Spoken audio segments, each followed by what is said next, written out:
ఒక అమ్మాయికి, అబ్బాయికి పెళ్లి సంబంధం కుదిరింది. సంబంధం కుదిరిన తర్వాత ఇద్దరు మాట్లాడుకుంటున్నారనమాట ఫోన్‌లో. ఒకరోజు ఇట్లే బయటికెళ్దామని చెప్పేసి ఒక కొండ పైనకెళ్లారు దేవుని దర్శనానికి. దేవుని దర్శనం చేసుకున్న తర్వాత అక్కడనే కొద్ది దూరంలో కొంచెం గ్రీనరీ ఉంటే అక్కడికెళ్ళి కూర్చొని కాసేపు మాట్లాడుకున్నారు. ఒక 30 మినిట్స్ తర్వాత అమ్మాయి గొంతు కోసుకొని అంటే గొంతు తెగిపోయి కిందకొచ్చిందనమాట. అరుచుకుంటా.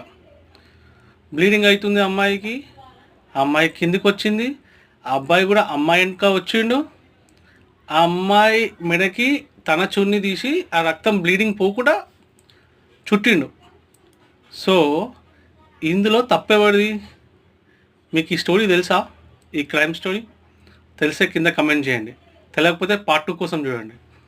ఎవరు గొంతు కోసారు యాక్చువల్‌గా అన్నది